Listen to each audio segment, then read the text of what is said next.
Hello बच्चों, in given question, the figure shows the different graphs bit potential V naught and frequency f for the surface of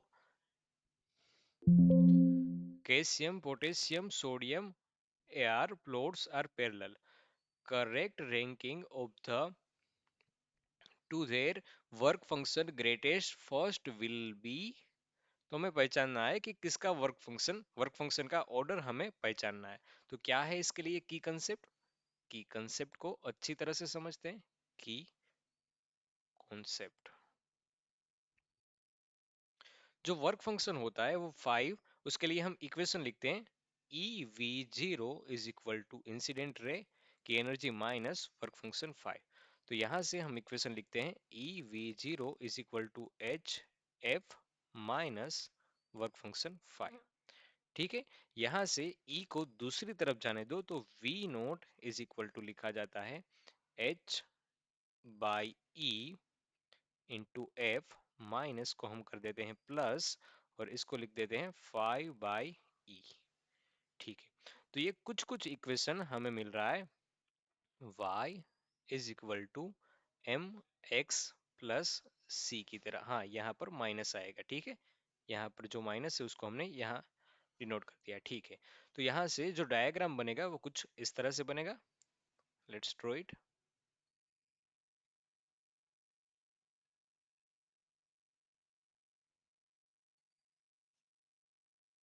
slope हमें पता चल रहा है कि h by ई है, मतलब कि वो सभी के लिए सेम ही रहेगा।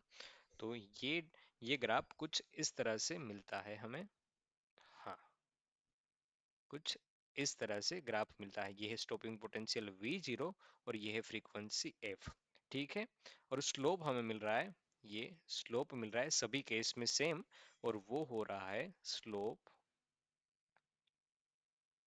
m is equal to h by E, सभी केस में सेम है।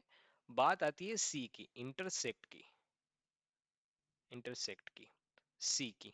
तो c हो रहा है -50/e, मतलब कि मैं दो केस लूं। ठीक है, यहाँ पर जो c की वैल्यू आ रही है उसको बोल देता हूं मैं C1, और दूसरा केस लेता हूं जिसमें हम बात करते हैं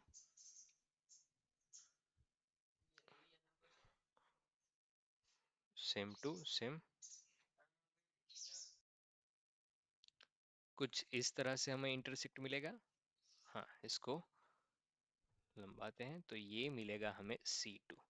तो यहाँ से स्लोप तो दोनों का सेम ही है, स्लोप तो अभी भी दोनों का सेम ही है, ये स्लोप रहेगा सेम ही। क्या बदल रही है, C2 की वैल्यू बदल रही है, मतलब कि C2 है वो ज्यादा बड़ा है C1 से। ठीक है, मतलब कि वर्क फंक्शन 5 2 बड़ा है, इसको बोल देता हूँ 2, और ये पहला वाला 1। तो वर्क फंक्शन 5 2/E बड़ा हो जाएगा 5 1/E से। तो यहाँ से पता चल रहा है कि 5 2 है वो बड़ा हो रहा है 5 1 से। तो इसी तरह से हम इसको भी समझ सकते हैं, मतलब कि जो ये 5.8 वाला है वो कुछ ज्यादा नीचे जाएगा, तो उसके लिए C4 की वैल्यू कुछ ज्यादा मिलेगी, उससे कम 3 वाले की, उससे कम 2 वाले की, और इससे कम 1 वाले की। तो यहाँ से हम लिख पा रहे हैं कि C4 है वो ज्यादा मिलेगा, उससे थोड़ा कम C3, और उससे कम C2, और उससे कम C1। तो हम लिख सकेंगे, हम therefore